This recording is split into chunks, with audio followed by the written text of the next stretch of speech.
Les Misérables. Jean Valjean, un ancien prisonnier. Jean Valjean est un homme qui a été en prison pendant 19 ans. Il a volé du pain pour nourrir sa famille et a été puni très sévèrement. Quand il sort de prison, il est rejeté par tout le monde. Il trouve un endroit où il peut se cacher et recommencer sa vie. L'évêque Myriel.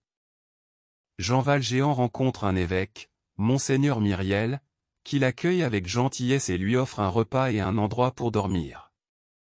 Après ce geste de bonté, Jean Valjean décide de changer de vie et de devenir une meilleure personne. Le vol découvert en argent. Après avoir quitté l'évêque, Jean Valjean vole des couverts en argent de la maison de l'évêque. Il est arrêté, mais l'évêque ment en disant que les couverts lui ont été offerts. Cet acte de générosité sauve Jean Valjean de la prison et le pousse à changer de vie. La transformation de Jean Valjean. Jean Valjean, choqué par le geste de l'évêque, décide de devenir honnête. Il change son nom et commence à vivre sous une nouvelle identité. Il devient un homme riche et respecté. Fantine, une mère pauvre. Fantine est une jeune femme qui travaille dans une usine. Elle a une fille, Cosette, mais elle n'a pas d'argent pour l'élever. Elle doit envoyer sa fille vivre avec des aubergistes cruels qui la maltraitent. Le destin de Cosette. Cosette vit dans des conditions très difficiles avec les Thénardier, les aubergistes. Ils la traitent comme une servante et la maltraitent. Cosette rêve d'une vie meilleure. Jean Valjean adopte Cosette. Jean Valjean découvre la souffrance de Cosette et décide de l'adopter. Il la prend sous sa protection et l'emmène vivre avec lui. Il lui offre une vie meilleure et devient son père adoptif.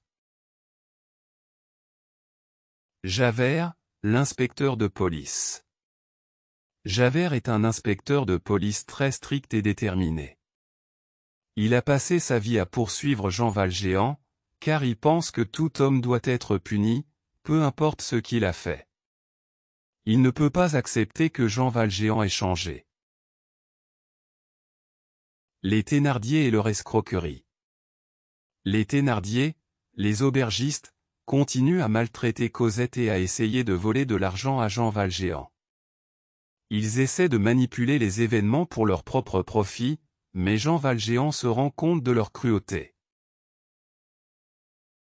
Les premières années de Cosette avec Jean Valjean. Cosette grandit et devient une belle jeune femme. Jean Valjean l'aime profondément et la protège de tout danger. Elle commence à voir un autre homme, Marius, mais elle ne sait pas encore que lui aussi l'aime. Marius et Cosette se rencontrent. Marius, un jeune homme noble, tombe amoureux de Cosette dès qu'il la voit. Ils se rencontrent en secret et commencent à se voir régulièrement, même si Jean Valjean ne sait pas encore qu'ils sont amoureux. Les idées révolutionnaires de Marius. Marius est également engagé dans la politique. Il rêve d'un monde meilleur et participe aux révoltes populaires contre l'injustice et la tyrannie. Il rêve d'une France où les pauvres auront des droits. Jean Valjean apprend l'amour de Cosette et Marius. Jean Valjean découvre l'amour de Cosette et Marius et se sent triste, car il craint de perdre sa fille. Mais il comprend qu'elle est heureuse, et il essaie de la protéger tout en acceptant son amour pour Marius. Javert, pris entre le devoir et la compassion. Javert, toujours à la recherche de Jean Valjean, est confronté à un dilemme. Il doit choisir entre son devoir de capturer Jean Valjean et sa compassion pour cet homme qui a changé sa vie. Il est dévasté par ce dilemme moral. La bataille de la Révolution. Marius et ses amis se battent dans les barricades pendant une révolte révolutionnaire. Jean Valjean rejoint la lutte pour protéger Marius, même s'il est un homme simple et non un révolutionnaire. Le sacrifice de Jean Valjean.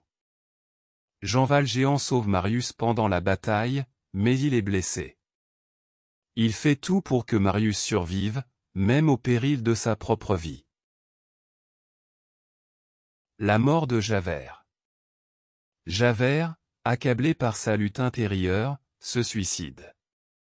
Il ne peut pas accepter d'avoir laissé Jean Valjean échapper et de s'être mis en doute par rapport à son propre code moral. La guérison de Marius.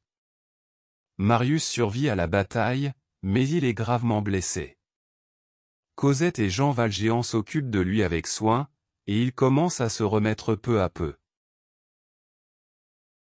Le mariage de Marius et Cosette. Marius et Cosette se marient enfin. Ils vivent heureux, mais Jean Valjean se sent triste car il sait que son temps est presque écoulé. La mort de Jean Valjean. Jean Valjean meurt paisiblement, entouré de Cosette et Marius. Il est heureux de savoir que Cosette est en sécurité et qu'elle a trouvé l'amour. Il part en paix, sachant qu'il a fait tout ce qu'il pouvait pour racheter ses fautes.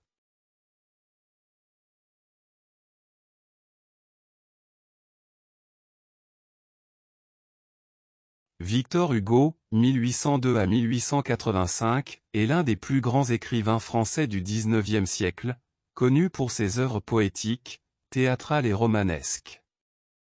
Il est né à Besançon, en France, et a eu une enfance marquée par les bouleversements politiques de son époque. Hugo a d'abord été attiré par la poésie avant de se tourner vers le théâtre et le roman. Son engagement politique, notamment son opposition à la monarchie de Juillet et son soutien à la République, a également façonné son œuvre littéraire, le rendant à la fois un homme de lettres et un militant engagé. Son roman le plus célèbre est Les Misérables, 1862, une épopée qui raconte l'histoire de plusieurs personnages aux vies profondément marquées par la misère sociale et l'injustice. Ce roman est considéré comme un chef-d'œuvre de la littérature mondiale et a été adapté de nombreuses fois au cinéma, à la télévision et sur scène. À travers ce livre, Hugo dénonce les inégalités sociales et plaide pour une république plus juste et plus égalitaire. En plus de son travail littéraire, Victor Hugo a eu une carrière politique notable. Il a été député, puis sénateur, et a exercé une influence significative sur les débats politiques de son époque. Son engagement pour les droits de l'homme, son opposition à la peine de mort et son soutien aux réformes sociales font de lui une figure majeure de l'histoire politique et littéraire de la France.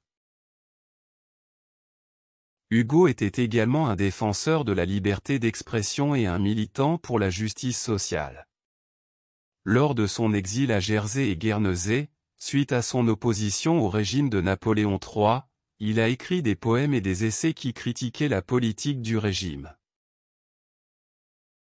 Son œuvre poétique, notamment les Contemplations, 1856, est marquée par un profond engagement humaniste et un désir de justice. Victor Hugo est également un artiste accompli, ayant produit de nombreux dessins et croquis tout au long de sa vie. Il a illustré certains de ses propres ouvrages, et ses dessins ont été exposés dans des musées. Il reste l'une des figures les plus emblématiques de la culture française, tant pour son impact littéraire que pour son engagement social et politique.